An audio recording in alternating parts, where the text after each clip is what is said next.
So now that we have at least a handful of JJ McCarthy's games, are we actually seeing development week over week, or is this just going to go down as another lost year? Welcome to the Locked On Vikings podcast.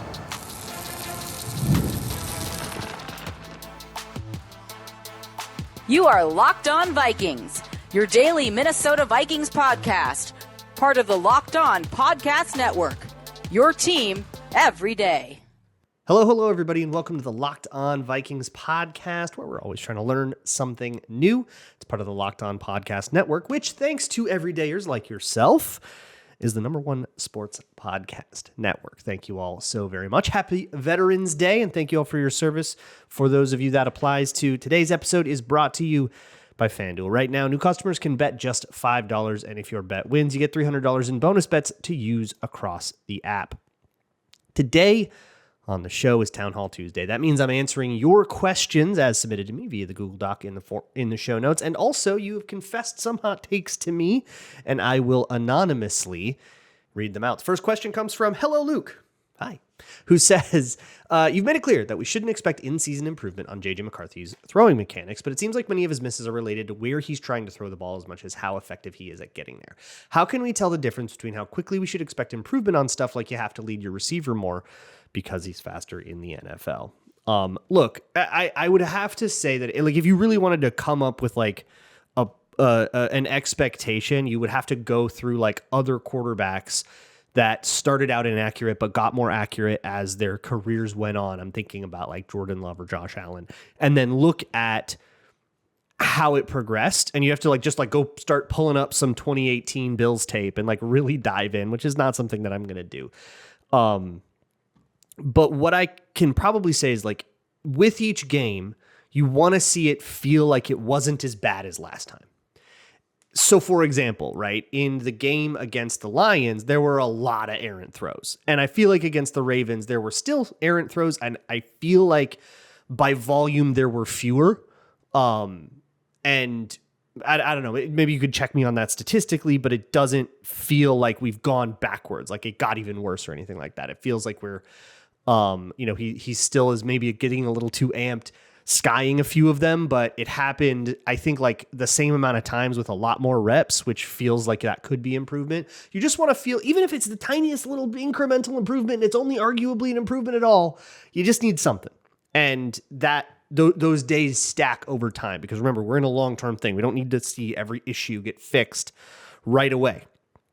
This is a thing that is going to take a while. You just need to see that they are marching toward the right direction. Just have your compass pointing the right way. Tom Cruise Heidecker Jr. says, what did you think of McCarthy's throwing form on the deep ball to Naylor down the left sideline on the first drive? Did it look improved compared to what you've previously noticed from him on those throws? And in general, is there growing evidence of consistent improvements in his mechanics?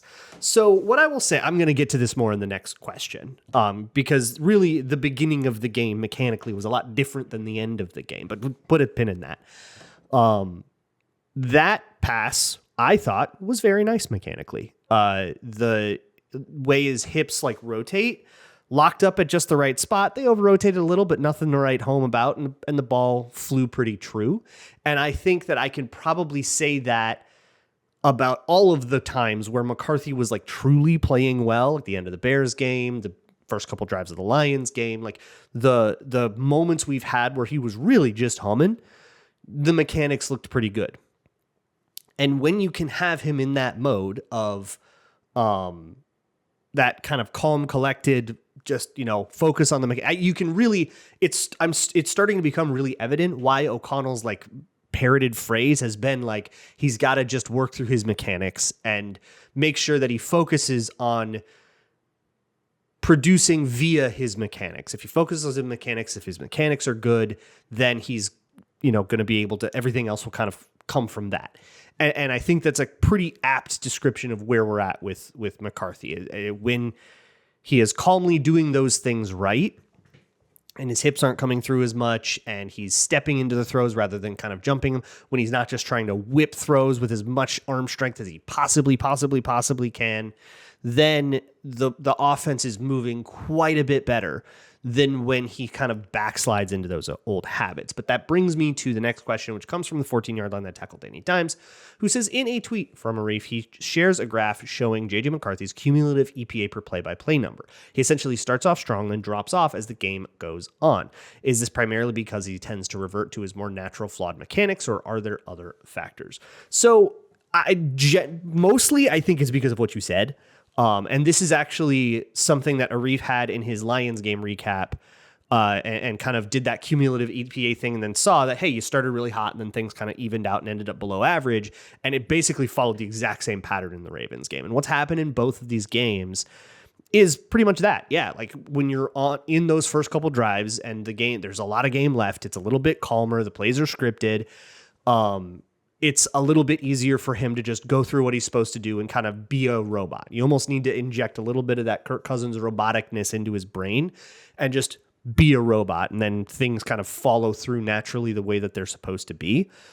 As the games have gone on, and both of these games have been tight and they've been hard fought, and there have been moments where you need a score here, you need a first down here.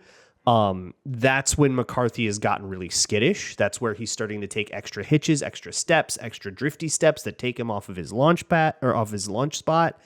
Like I would hesitate to use the phrase happy feet, but we're not that far from that, because happy feet to me means something a little different. It means that your feet aren't like together, but overactive feet. And that leads to some things. But that's just like in the pocket jitters because this game is getting away from you, right? And then just trying to whip stuff way too hard, and then he sails them high. That's a lot of what it is. He's actually like, so when you throw a deep ball, you want to kind of cock your shoulders so that the like your shoulder angle gets a little bit more of a high trajectory so you can get that ball farther.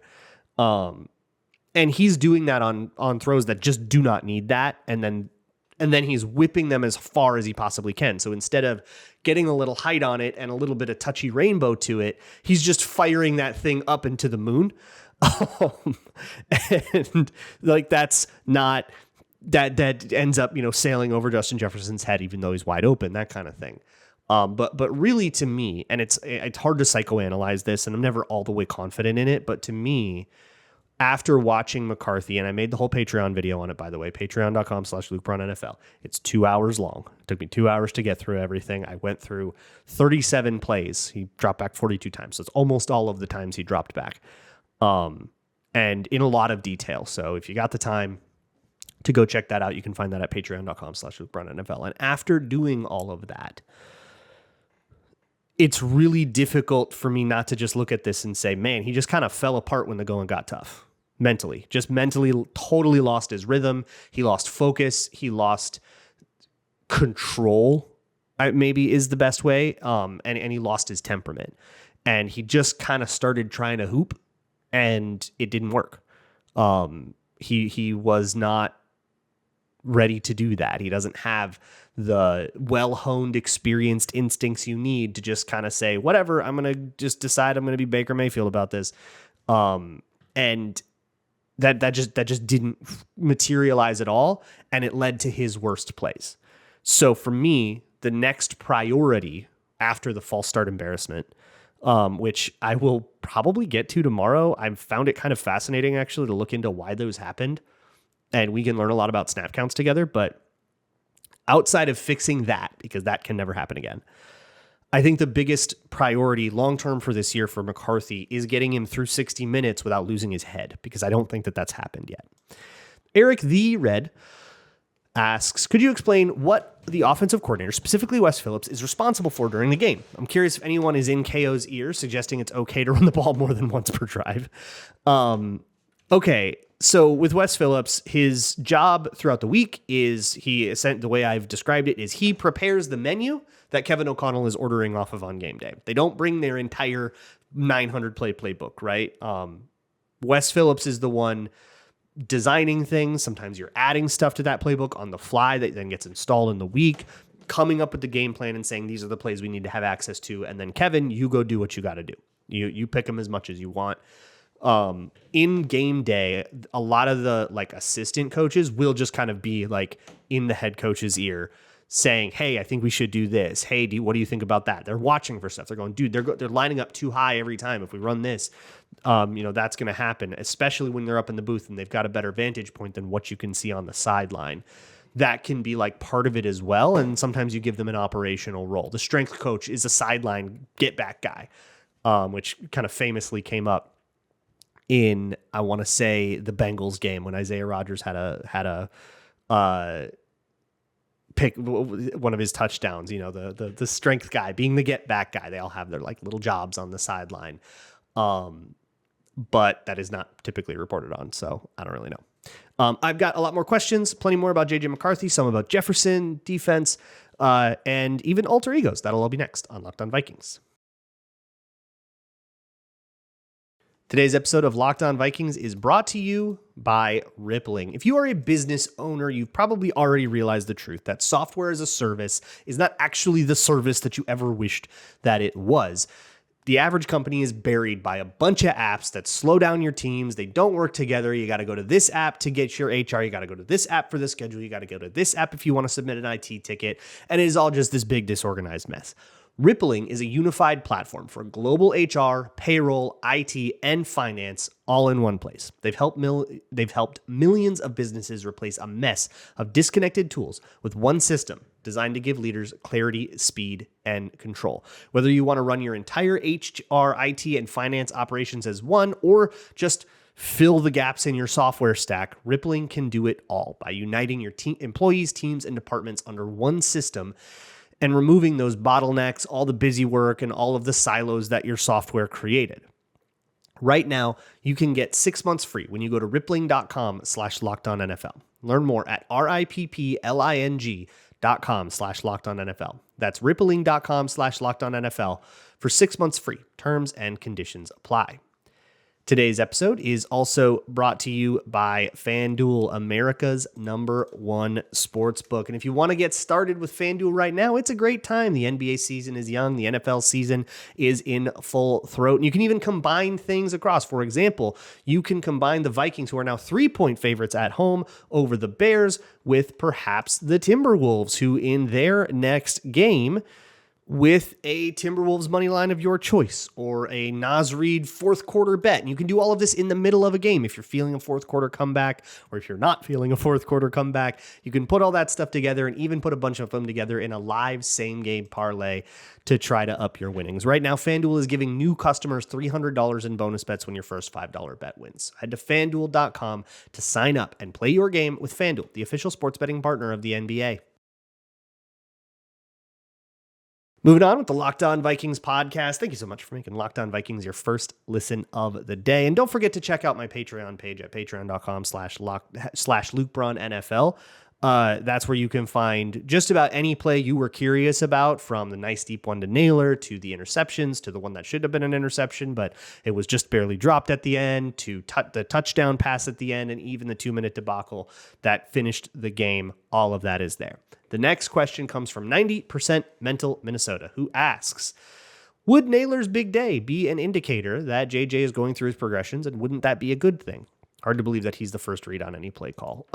So I would caution you, because on these play calls, who you have running what route is decided kind of in a group. When you come out, like if you have a play where the first read is coming out of the slot, and you have that be Justin Jefferson, because you always want Justin Jefferson to be the first read, well, now they know the first read is coming out of the slot, and they can adjust their defense accordingly. So every time you come out in that formation and you have Justin Jefferson in the slot, you can't move him to wherever the first read is. It's a tell. So you have to have him in the slot, and then somebody else is on the outside. And if you want to run a play that has the outside receiver as the first read and Justin Jefferson as the third, you just do it. So while I'm sure if you tallied it all up, Jefferson would be the first read far more often, Naylor is the first read sometimes. That said, yes, JJ McCarthy's absolutely going through his progressions. And in the interest of positivity, the way that, like, there are plays where he goes 1, 2, 3, 4, 5 all the way across the field, or plays where he gets from his 1 to his 2 to his 3. I've got some issues sometimes with how he makes the decision to throw a pass or to progress from it. I think that he's made the wrong decision a lot. but he's like doing what he's supposed to do. He's making those mistakes within the structure of the play. And then it's just a matter of, hey, why didn't you throw that? Or why did you throw that? And then trying to see if his reasoning makes sense or if it needs correcting. But I don't think, like, his reads are rushed a little bit, and then at the end, emotionally he loses his mind. But I don't think that we are really seeing a quarterback who is struggling too much mentally.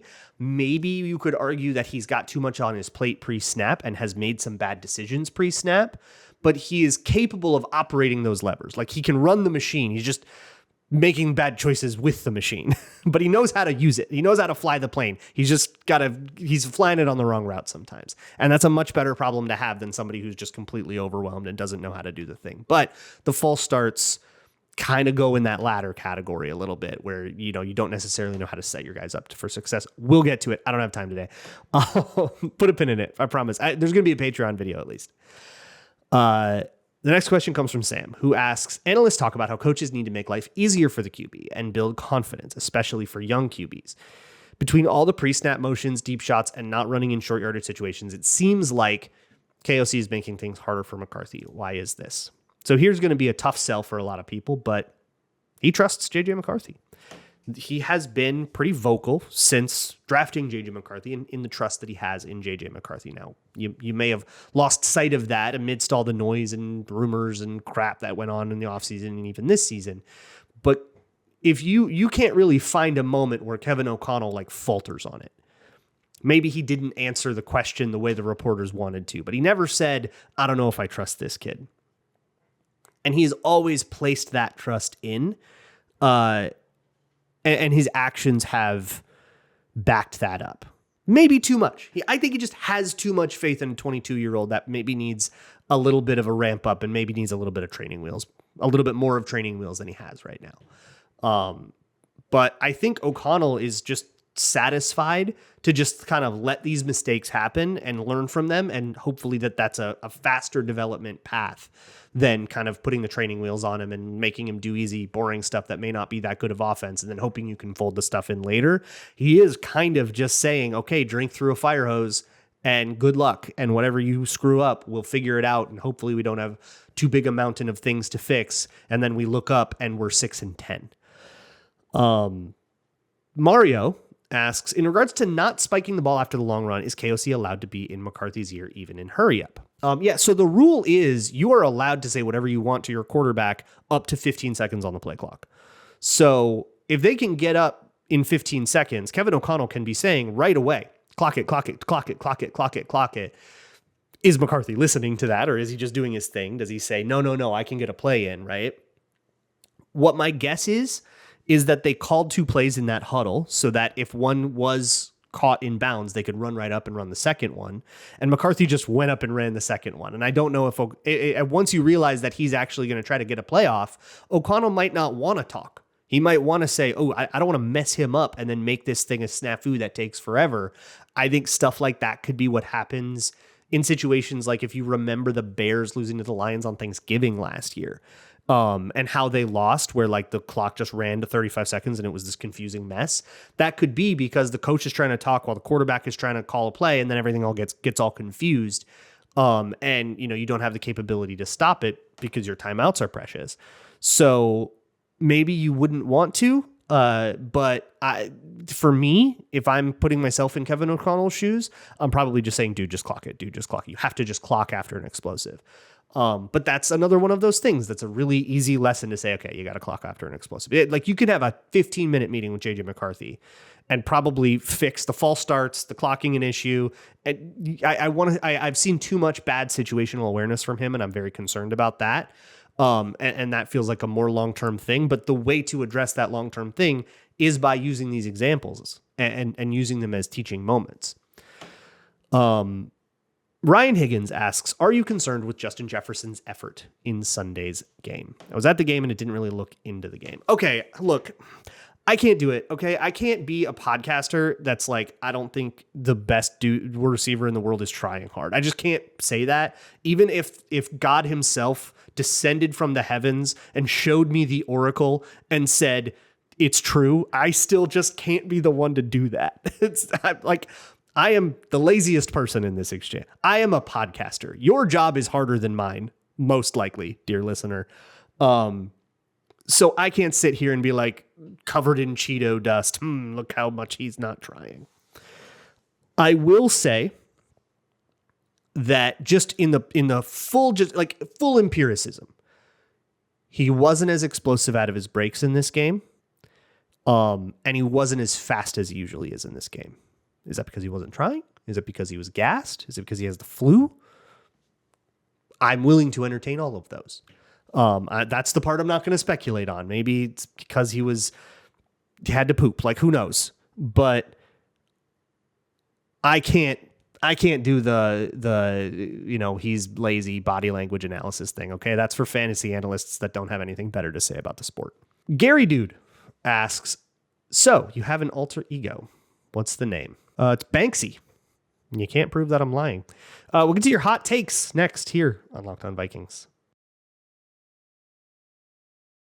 I'm Cody Rourke from Locked On Broncos, and this episode is brought to you by Peloton. Peloton is shaping the future of fitness with the brand new Peloton Cross-Training Tread Plus, powered by Peloton IQ. This is Peloton's most advanced equipment yet, giving you real-time guidance and endless ways to move, whether you're running, lifting, or you're cross-training with your favorite instructors like Alex Toussaint. It's training reimagined to make your workout more personal. Peloton is built for breakthroughs with features that help you plan, stay motivated, and hit peak performance. You can let yourself run, lift, flex, and go while Peloton handles all the rest. Plus, Peloton IQ provides real-time strength coaching, tracking your progress and suggesting weights that challenge you so you can get stronger. Plus, the new movement tracking camera, it counts your reps and corrects your form in real time, making sure every rep is safer and smarter.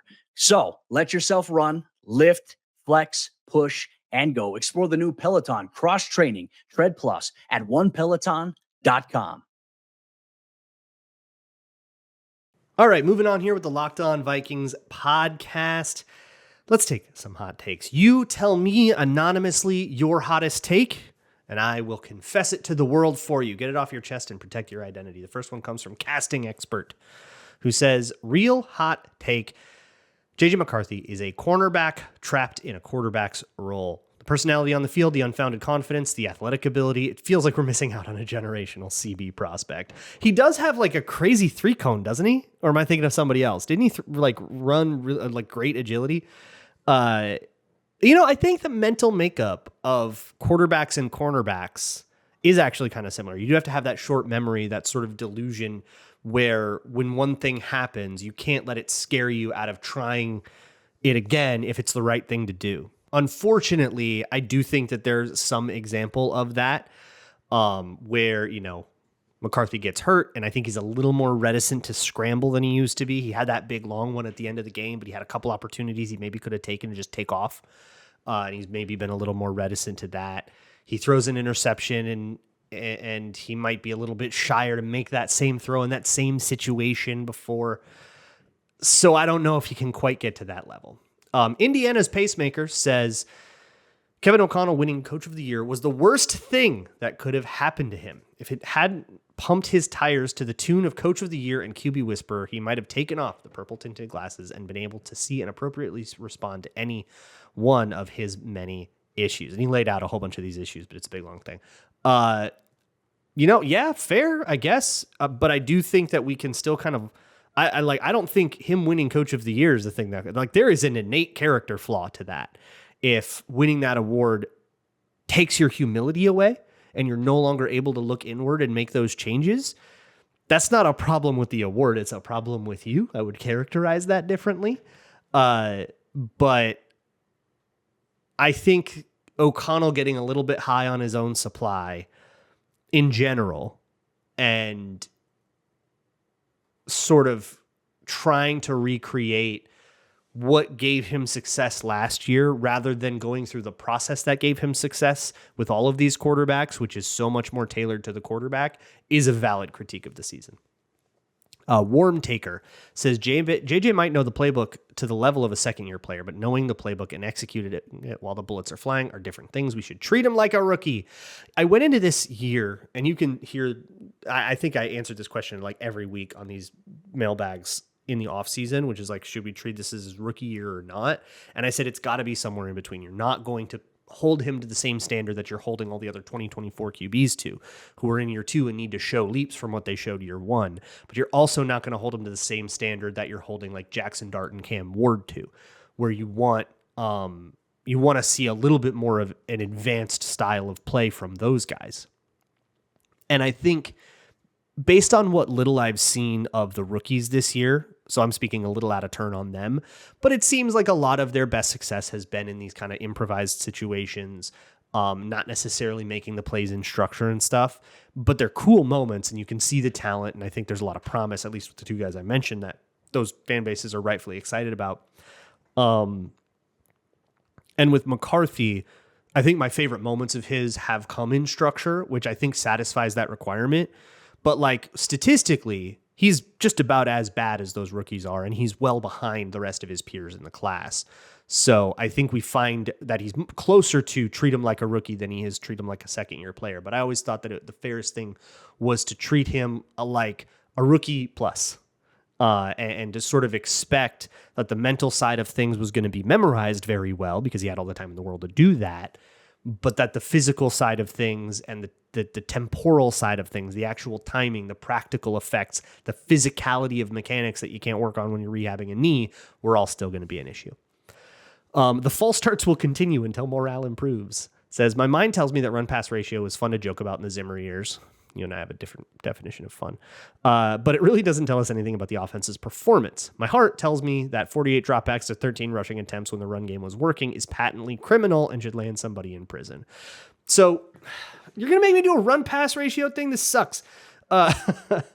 You have to remember game script in this, and Kevin O'Connell still passes more after you've adjusted for that. But it is important context to understand when you're talking about like the degree to which this is an egregious thing.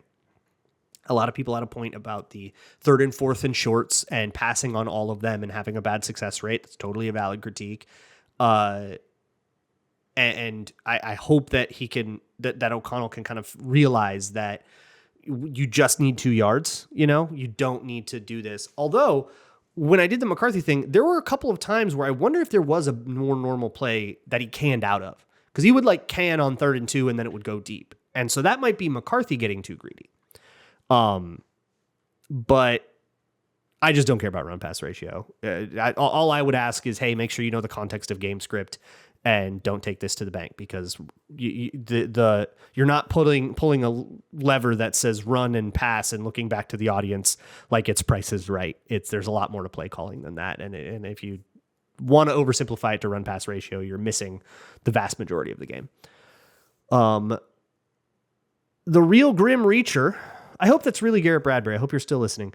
Who says KOC is correct to call pass plays and shot plays on 3rd and short. You're not any more likely to convert 3 to 4 consecutive first downs than you are to hit a big play when presented a favorable look like a stacked box. So very hot take. That one might get you in trouble. I got 2 things on that. One, statistically, that is not the case. The case is that you are like more likely to get in scoring position by moving the chains once than you are by simply attempting to go down the field that much. Those statistics are like extremely global. So they encompass all styles of offense and all styles of quarterback and all styles of receiver. And you might have a situation that is, you know, uniquely suited to do one thing or the other, and you should be cognizant of that. And the other thing I will say is you are definitely onto something with why you would go deep on 3rd and 2. Well, because everybody's keyed on the run. So you can do play action, and that's like the only time you're going to get Justin Jefferson all alone on one side of the field with no safety help. So yeah, we're going to call that shot play. That's maybe the best time to do it. I think you just have to be a little bit more sparing in terms of the volume at which you are doing those things. But like in each of those individual situations, it's justifiable because it's a good look. And that should determine your play calling more. Hey, they're playing a lot of man coverage. We should do a switch release thing. I think we can get them here. Is a much better reason to call a pass than, I don't know, thought I'd get more yards. Because it's historically it gets more yards, right? Like that's a much worse reason. But with O'Connell, he's overestimating the ability that those factors have. Like he's just overestimating their impact like pretty severely. And he's overestimating his own offense's ability to execute those things, especially when those things require really complicated physical execution, like specifically timed motions, specifically timed play action fake into the running back's got to block Kyle Hamilton. That's hard to execute. So he's asking a lot of his players to do difficult things in order to open up an explosive opportunity when you could ask everybody to do easy things, get your 3 yards and move the chains, then do the hard stuff on 1st and 10 like everybody else. Give me Kirk back. Goodness. Says, JJ's whole 9 demon persona is so cringeworthy it's going to destroy the locker room morale. Have you heard what NFL players say all the time? They got like flat earthers in there, man. It's going to be fine. Shadow says JJ McCarthy is fine. You know, I don't really look at him that way, but he's just not my type, but you do you. All right, that's going to be it for this Town Hall Tuesday episode of Locked On Vikings podcast. I think I'm going to do the full start thing tomorrow, the very least on Patreon. And of course, we'll be up to date on like news, injury reports, and stuff throughout the week. I will see you all for all that. And as always, Skol.